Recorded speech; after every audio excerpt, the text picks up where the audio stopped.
when I need a really light kit to go out and I don't feel like bringing my whole Alla Prima Pochade box and oils or even acrylics, I just take out a watercolor kit, and there's another kit I have. Oh, it's a drawing kit. Maybe I'll show that one too. Anyways, so we'll start with the watercolor kit. And if I just want to do little notans or, value studies, grisaille, whatever you want to call it, just to do some quick sketches, this is the set that I bring. So because I normally would do these in a sketchbook, I have clips, so I can clip it to my either a drawing board or my pochade box, or just clip, if I just have an art journal, I can just clip the pages back. So those are really handy to have, especially if I go down near the Connecticut River and it's windy. That's helpful. Maybe I'll start with the big stuff in here. I've got my blotter rag and my brush blotter sponge. Tissues for blotting up watercolor on the page. Some sponges for texture.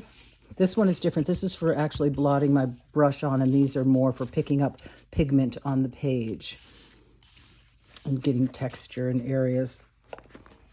I have both water brushes, which are filled with water, and the ones that I have various tips on them. Various size tips. And these are made by, it doesn't say. I don't remember the brand, but this is the kind that has the two little flat areas where if you want a real juicy flow, like a really wet brush, you can squeeze, or you can blot off the brush and dry brush with them. So they're pretty versatile. I'm not crazy about painting with these, but sometimes when you literally just want to, like I've walked into our local food co-op before, and I really didn't want to have a bunch of stuff, so I've just brought the watercolors and one or two of these and a pencil, and that's kind of fun to sit and have lunch. And back when we could go out and have lunch, because I'm making this, if this gets watched a year from now, I'm making this during COVID times. I also have a toothbrush to flick paint, super handy for different effects. These I prefer. So I have a foldable water container. And I wondered about this when I got it, but it really actually does work very well. Once it's full of water, the weight of the water holds it down good. It has little areas where you can stand your brushes on two sides, which is kind of handy. You put something in there so you're not taking up a ton of table space if you are out at a cafe working. And then this is my portable brush set for when I actually am using water instead of the water brush set. And I really do enjoy these. These are Princeton Aqua Elite brushes, and they keep a nice point. They're synthetic, and they're nice for doing paintings in a little book like this, a little watercolor sketchbook. So there's different sizes. Oops. Got a line. Don't want to...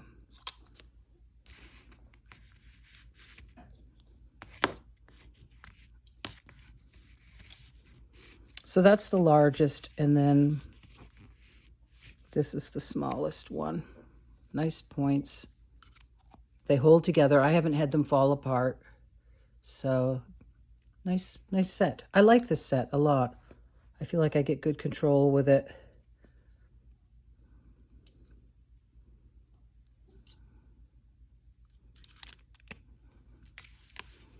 And it has a magnetic close on it. So that's the portable brush set.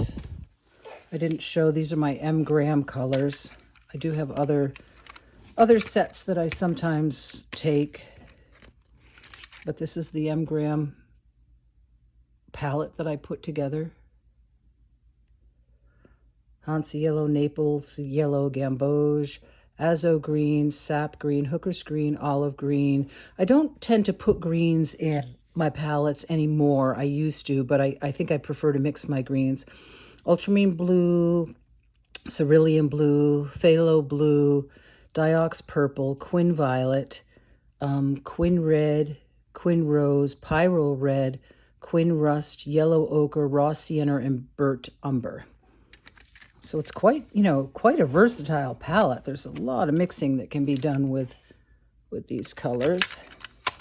Another palette that I do enjoy taking out, if I can find it quickly, is this one. It's a Daniel Smith. If it's really, really hot out, and the M-gram paints are made with honey, and they can get sticky if it's really, really hot out. I mean, I'm in Vermont, so I've had very little problems with that. But if it is tremendously hot out, they're in a black case, and if I'm going to be out painting in the sun, I will bring my Daniel Smith palette. And this is a whole bean palette that I got on, I think it was Amazon, this one. But this is Daniel Smith watercolors. They're a little harder to re-wet than the M-gram. The M-gram is like a dream to re-wet, but I don't have to worry about them at all in hot weather.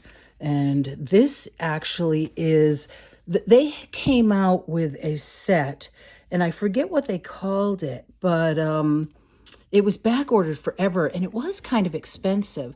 So, and I had a lot of Daniel Smith pigments already. So what I ended up doing was just putting together that set that they were marketing on my own, and then printing out their card that they had. So I basically just copied their set and made a few changes. But I guess I won't go through and read the whole list, because this you can actually find online. But I really like this set. I love this palette. It's so thin, you could just pop it in your back pocket. It has a lot of mixing areas, and it has a really generous color assortment. So it's a dreamy one. I like it a lot. But it doesn't really fit in here. It would fit in here if I didn't have all this other stuff in here, but I digress. Okay, and then I have some Q-tips in there. I have this, which is really handy for doing more expressive stuff and dripping or dropping water on. This little spray bottle, which I absolutely love, and I think it came with eyeglass cleaner in it at one point when I bought those cloths, micro cloths to clean. And it has a beautiful spray on it. A nice fine mist. I love this. It's great. And if you're out painting somewhere, and like urban sketching or urban painting, it's super easy to refill. But I haven't actually had to refill it. I mean, how much spraying do you use? When I'm painting in plein air, I'm only using a small sketchbook, so I'm not doing big paintings. A little cut up card to scratch in trees and water reflections and things like that. And the way that I've cut it, I have a rounded edge, which gives a wider line, and then a sharp edge, a very pointed small edge, and then this wide edge can be used to scrape out larger areas. So it's pretty versatile. And I think I have some other shapes in the front pocket. I have a black Posca pen. This is an acrylic paint pen, and this is the size. This is the PC3M, so it's 0.9-1.3 millimeter, it says. This is the bullet-shaped tip. And then I have an eraser, one of the pen style, and this is the triangle one, so you can erase some nice fine areas in it, different shapes. That's what I like about this. You can erase different shapes. If you go this way, you have the wider edge or the point.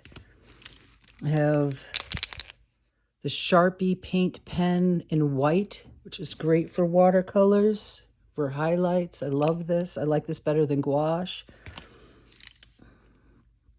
This is the Mono Zero Tombow eraser, and this is tiny.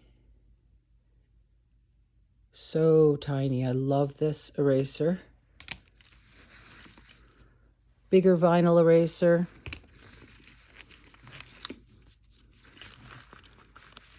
More credit card pieces in different shapes for different shaped areas. I probably don't need this many pieces in my kit, but I threw them in there. Oh, this is nice. This is the, what is it? Izubi Sable brush. And it's a little tiny mop that holds a surprising amount of water. So if you're doing a looser style painting, the Princeton brushes, obviously they're synthetic and they don't hold as much water as a Sable brush would. So this is really nice for, you know, getting some wet in wet or some creative blooms and things like that. I'm going to wet that before I put that back in because I don't want to back bend the bristles. Some Holbein gouache to use with the watercolors. I'm not a purist about that. I'm not even that great of a watercolorist, so I don't care. And then the Graph Gear 1000 pencil, mechanical pencil. Again, I absolutely love these. They have a comfortable grip.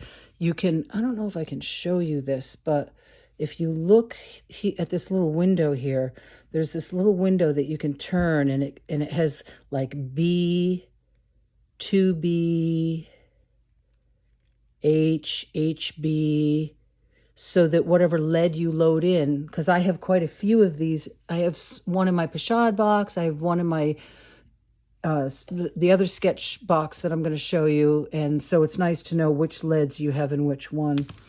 And that's it. That all fits into this little bag. So it's super portable, and it's really got absolutely everything you need. I'm not a light packer.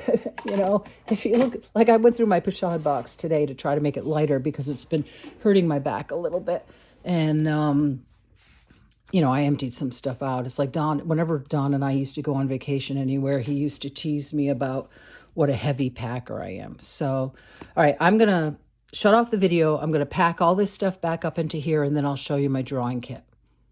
See you in a minute. Actually, before I pull out the drawing kit, I'll show you a couple of the watercolor sketchbooks that I bring with me. I love this one. This one's so super portable compared to the size of my bag. And I actually just can put an elastic band around my bag and have the whole thing together. And it's a really super sweet, I mean, the paper's great. It's, I forget the weight of the paper. It's an Etcher sketchbook. So if you go look on their website, you can see the details like the weight of the paper and all that. But I often tape, when I'm doing little studies, I'll often tape the pages off and do a couple of real tiny studies on one page, and just play around with watercolor in these.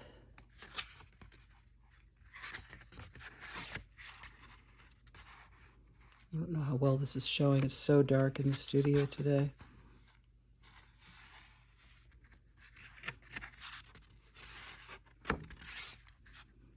I love doing these little tiny studies. They're just so fun.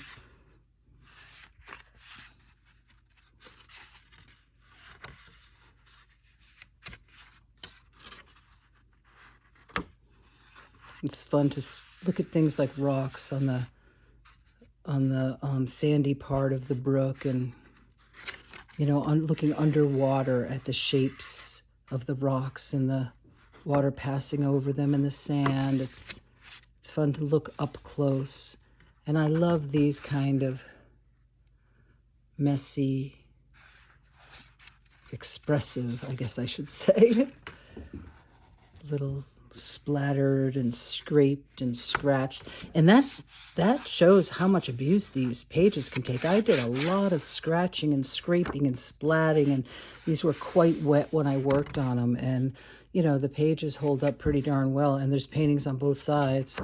This was down at the Connecticut River boat landing in Putney, Vermont. Can't wait for spring. Some color studies of Forsythia bush. Some farm fields in Westminster. Stormy day down by the Connecticut River. And my husband's breakfast. He has eggs every morning for breakfast. This was actually part of the Strata 30-day challenge. It was last month, February 2021. We did a 30-day. And it was fun. It was really a good discipline for me, but I was relieved when it was over. Because it was painting from life. Every painting you did every day had to be from life. So I felt a little stifled by that. I wanted, I like to go off and do different things.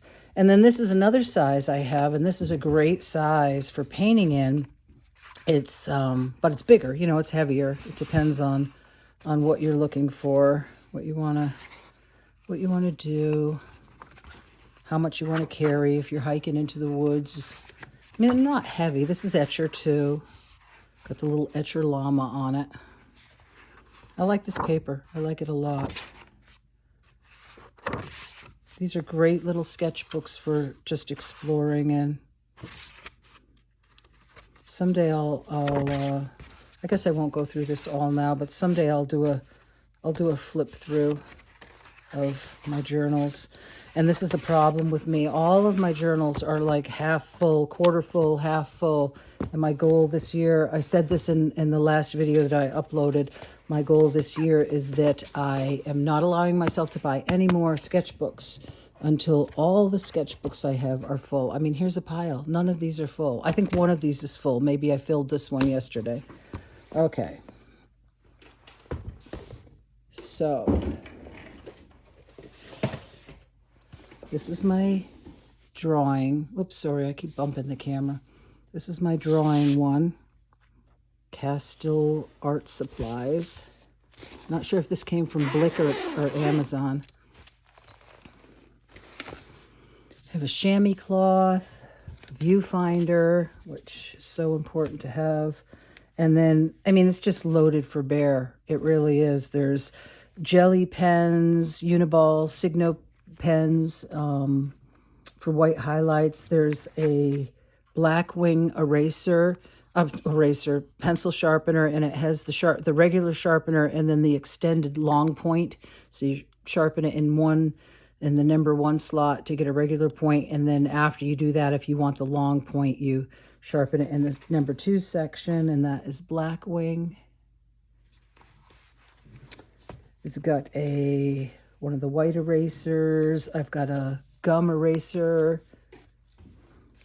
I have my size. So if I'm looking up at something and I'm trying to figure out what the size is in relation to something else, this makes it so easy because it holds. So like if you're trying to figure out the size of, say, like this crystal, if you're looking at the height and then you want to compare it to the width. And when I'm outside, I'm terribly dyslexic, and spatially, I've always had difficulty. And even using the viewfinder, even if I grid my page, I mean, all of that helps a lot. But I just love this for far distant things to realize, okay, how high is that tree or barn or house compared to how wide it is?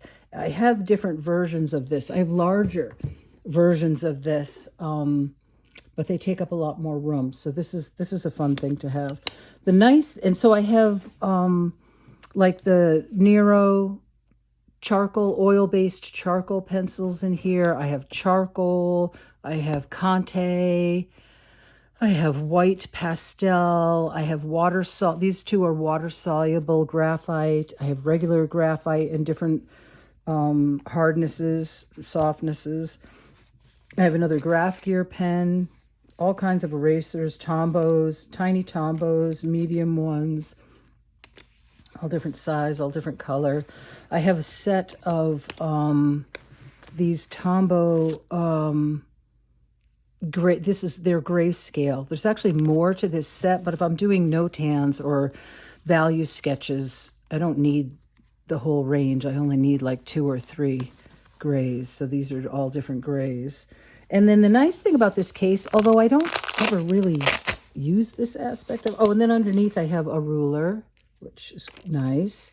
I have, oh, this is an angle finder, which is nice to have. I like that a lot. Color wheel. And the nice thing about this is with both of these sides, you can make it a stand.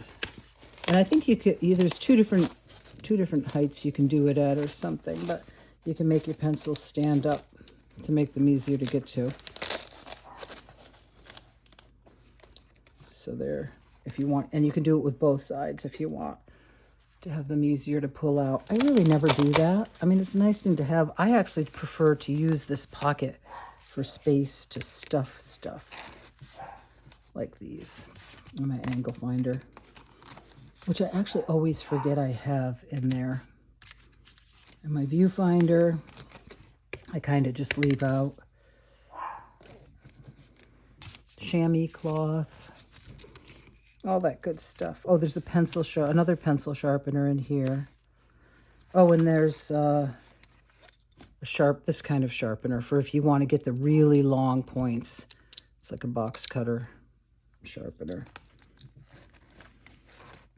I don't even know if there's other stuff stuffed under that side. I don't think so. All right, so that's that one.